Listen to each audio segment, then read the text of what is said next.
अस्सलाम वालेकुम dear students, मेरा नाम डॉक्टर अमीन साजिद है और हमारा आज का जो सब्जेक्ट है वो केमिस्ट्री है। लास्ट लेक्चर में हमने कंसंट्रेशन यूनिट्स जो है उनको डिस्कस किया था। हमने 4 तरह के जो कंसंट्रेशन यूनिट्स थे, percentage mass by mass, percentage mass by volume, percentage volume by mass और परसेंटेज वॉल्यूम बाय वॉल्यूम को डिस्कस किया था। हमारा आज का जो टॉपिक है वो है मोलैरिटी, और फर्दर हम इसमें जो है वो प्रिपरेशन ऑफ मोलर सॉल्यूशन और कुछ एग्जांपल्स जो दी हुई हैं, न्यूमेरिकल एग्जांपल्स जो हैं उनको डिस्कस करेंगे, और उसके साथ साथ डाइल्यूशन ऑफ सॉल्यूशन और उसकी जो एग्जांपल्स न्यूमेरिकल दी हुई हैं उनको डिस्कस करेंगे। सबसे पहला जो पॉइंट है वो ये है कि मोलैरिटी क्या है। मोलैरिटी कंसंट्रेशन का यूनिट है, सॉल्यूट की कंसंट्रेशन का यूनिट है।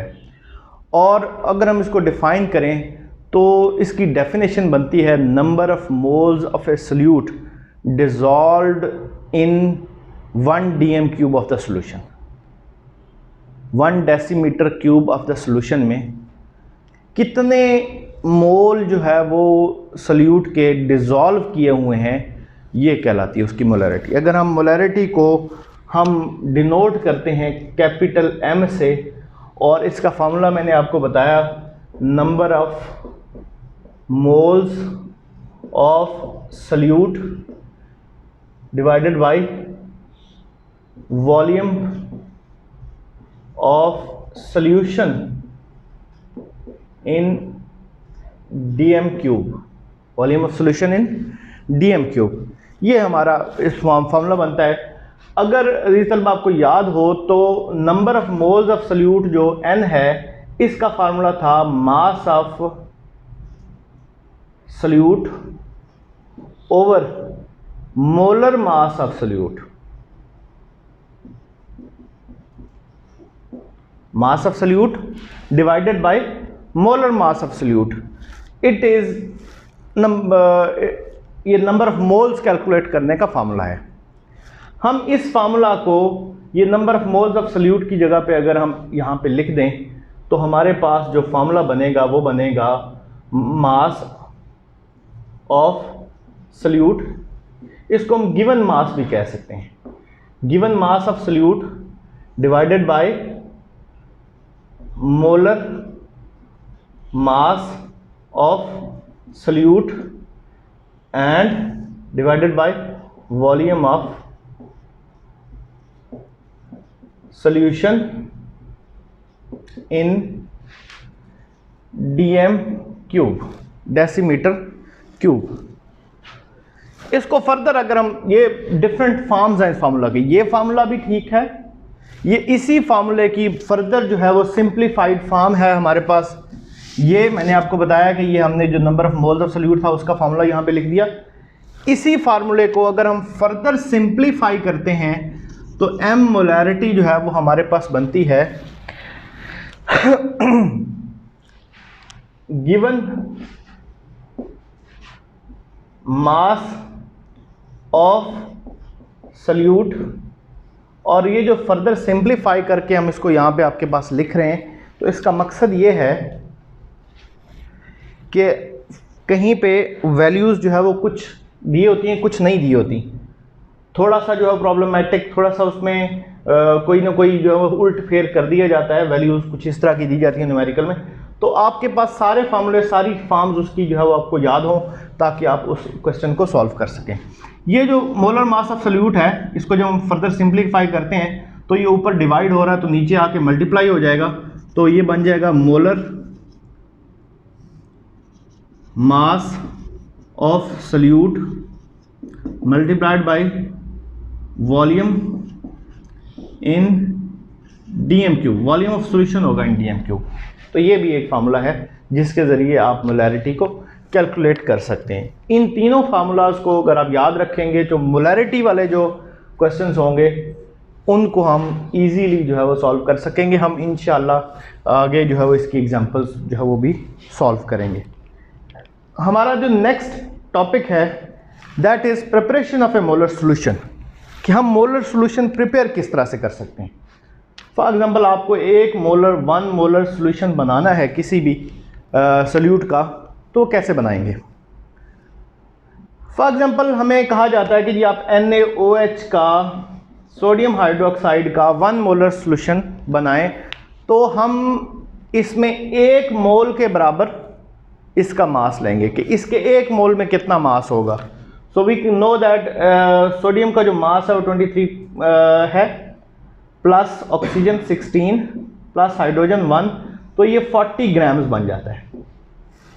मोलर मास जो होता है, mass of solute, mass of substance in grams होता है, तो इसका यूनिट ग्राम होगा 40 ग्राम्स। अगर हम 40 ग्राम्स NaOH जो है वो सॉल्वेंट में डिसॉल्व करके तो एक DM³ सोल्यूशन बनाते हैं, तो वो NaOH का 1 मोलर सोल्यूशन कहलाएगा।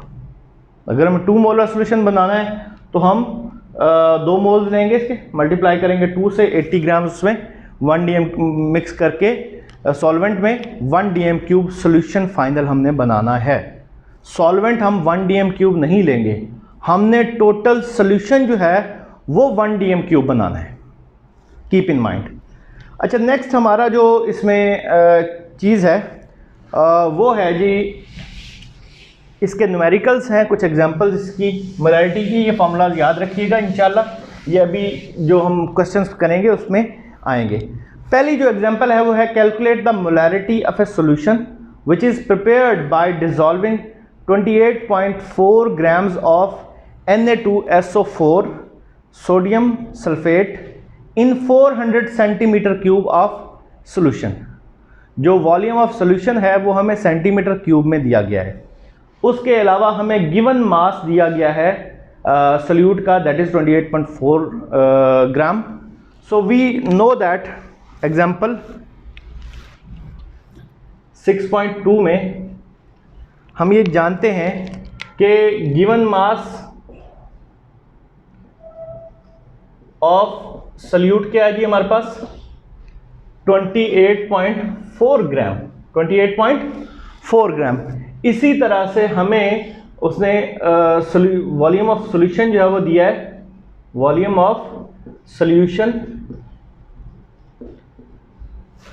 400 centimetre cube.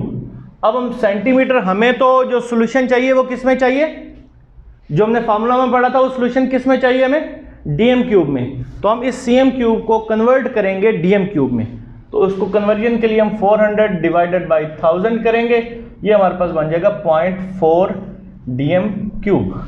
So we have to prepare 0.4 DM³ of solution. तो और हमारे पास गिवन मास ऑफ सॉल्यूट जो है वो 28.4 ग्राम है। तो हमारे पास अभी एक चीज़ इसमें नहीं है, हमारा आपको याद हो फार्मूला, तो वो ये था कि number of given mass of solute divided by number of molar mass of the solute divided bye volume of solution DM³। तो उस फार्मूले को जहन में रखते हुए हमारे पास क्या चीज़ नहीं है, मोलर मास नहीं इसका। तो हम पहले इसका मोलर मास फाइंड करेंगे। Molar mass of Na2SO4, Na2SO4 का जो है मोलर मास है, Na2 है, तो ये 23 मल्टीप्लाइड बाई 2 हो गया, प्लस S है 32 प्लस O है 16 इंटू 4, ये बन जाएगा 46 plus 32 plus 64, 16 multiplied by 4 is equal to 64। इस सारे को अगर हम सम अप करें तो 4 2 6 6 12 1 6 3 9 4 13 and 142, I think so exactly. Molar mass इसका बनता है 142 ग्राम। अब हमारे पास मोलर मास भी है, हमारे पास mass of solute, given mass of solute भी है, मोलर मास ऑफ सॉल्यूट भी है और वॉल्यूम ऑफ सॉल्यूशन भी है। So we can find molarity now. हमारे पास फॉर्मूला था मोलैरिटी का, molarity is equal to mass of solute divided by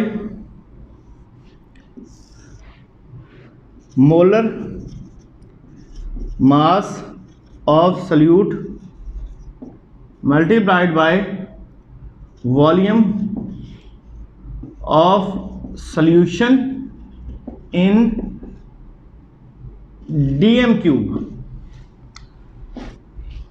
values put करेंगे इसमें, हमारे पास मास ऑफ सॉल्यूट कितना है 28.4 ग्राम डिवाइडेड बाय मोलर मास है 142 grams multiplied by 0.4 DM cube. इसको सॉल्व करेंगे जब हम, तो हमारे पास जो इसका आंसर आता है वो आएगा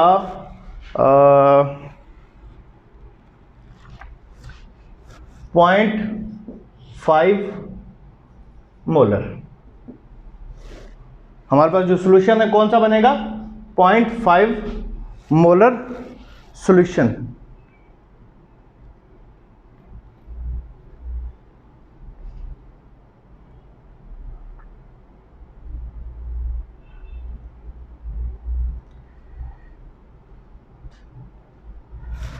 ठीक है जी, हमारे पास जो आंसर आएगा 0.5 मोल पर डीएम क्यूब सॉल्यूशन हमारे पास ये बनेगा। नेक्स्ट जो एग्जांपल है वो भी इसी तरह से सॉल्व होगी। इसको ये असाइनमेंट है आपकी, अपने इसको खुद सॉल्व करना है। इसको पूछा गया how much NaOH is required to prepare 500 cm cube of 0.4 molar solution. यहाँ पे मोलैरिटी ऑफ द सॉल्यूशन आपको दे दी गई है कि मोलैरिटी उसकी 0.4 मोलर सॉल्यूशन की होगी, और हमारे पास जो सॉल्यूट है वो NaOH है, तो हम उसका मोलर मास जो है वो मालूम कर सकते हैं। 40 उसका मोलर मास बनता है, 23 सोडियम का मोलर मास है, और ऑक्सीजन का 16 है, इसी तरह से हाइड्रोजन का 1 है, तो मिला के ये 40 ग्राम्स इसका NaOH का मोलर मास बन जाता है। और हमारे पास जो सॉल्यूशन है वो उसकी वॉल्यूम ऑफ सॉल्यूशन जो है वो 500 cm क्यूब दिया हुआ है। इसको हम कन्वर्ट करेंगे डीएम क्यूब में, तो ये 0.5 डीएम क्यूब सॉल्यूशन बनेगा। मोलैरिटी का फार्मूला लगाएंगे, हमें जो चीज़ मालूम करनी है वो मास ऑफ सॉल्यूट है, एक साइड पे वो आ जाएगा, और बाकी सारा जो फार्मूला है उसको एक साइड पे करके हम कैलकुलेट कर लेंगे। उसकी मोलैरिटी जो मास ऑफ सॉल्यूट है उसको कैलकुलेट कर लेंगे। हमारा जो नेक्स्ट टॉपिक है that is dilution of the solution.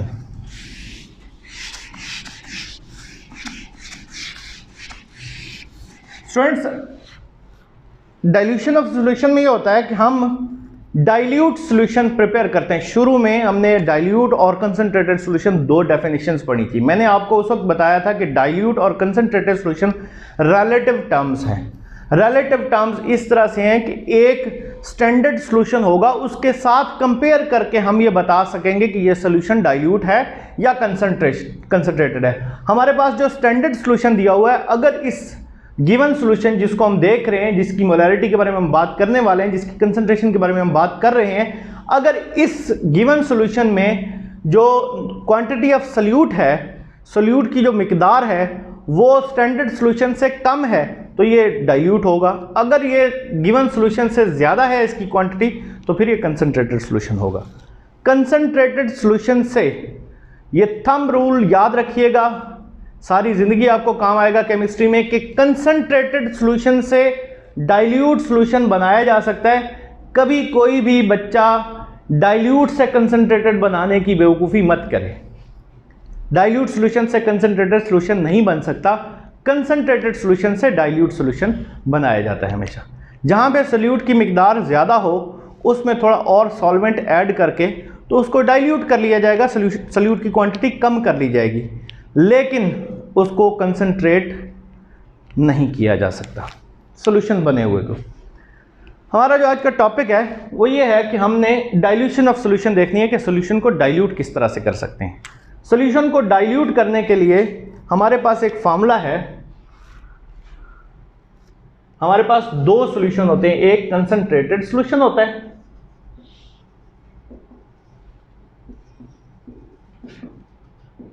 और दूसरा हमारे पास होता है डाइल्यूट सॉल्यूशन।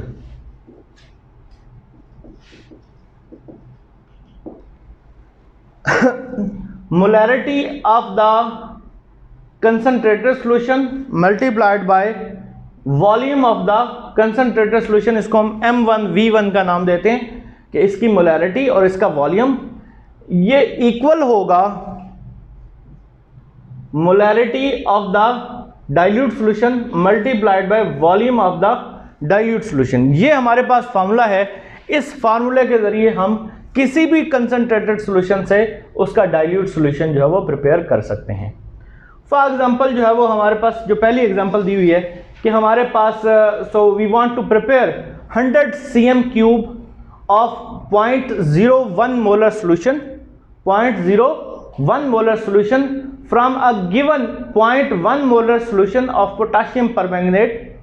हमारे पास वही कहता है कि जो गिवन सॉल्यूशन है, जो कंसंट्रेटेड सॉल्यूशन है, वो है उसकी मोलैरिटी है 0.1, वॉल्यूम उसका हमें नहीं दिया गया।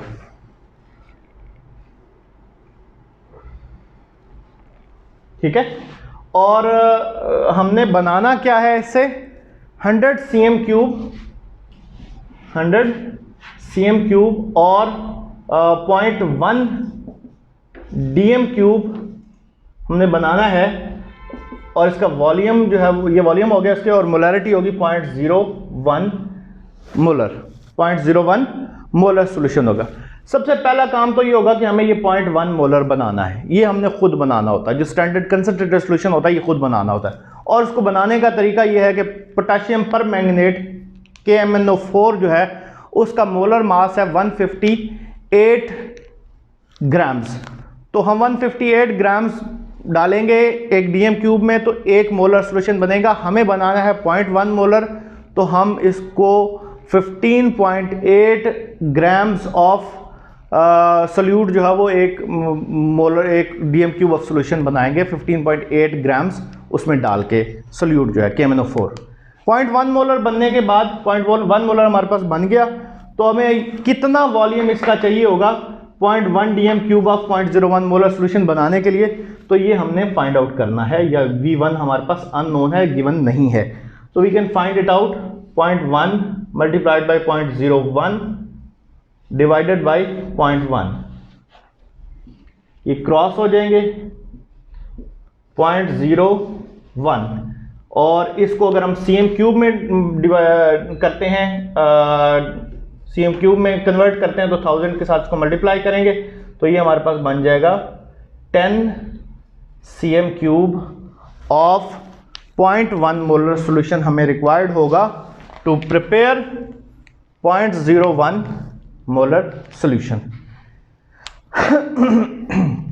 नेक्स्ट हमारे पास जो एग्जांपल है 6.4, इसमें कहा गया है कि 10 cm cube of 0.01 molar KMnO4 solution has been diluted to 100 cm cube. Formula यही रहेगा, इसी फार्मूले में हम वैल्यूज जो है उनको चेंज करेंगे। कंसंट्रेटेड सॉल्यूशन पहले आएगी वैल्यूज उसकी, डाटा हम जो है वो यहाँ पे साइड पे लिख लेते हैं आपकी आसानी के लिए। कहता है कि 10 cm cube of 0.01 molar KMnO solution has been diluted, इसको डाइल्यूट किया गया, यानी M1 कितने है हमारे पास, M1 is equal to 0.01 molar, और इसकी जो वॉल्यूम है V1 is equal to 10 cm cube, V1 is equal to 10 cm cube, और हमने इससे बनाना है V2 is equal to 100 cm cube, और M2 जो है वो हमें फाइंड आउट करना है।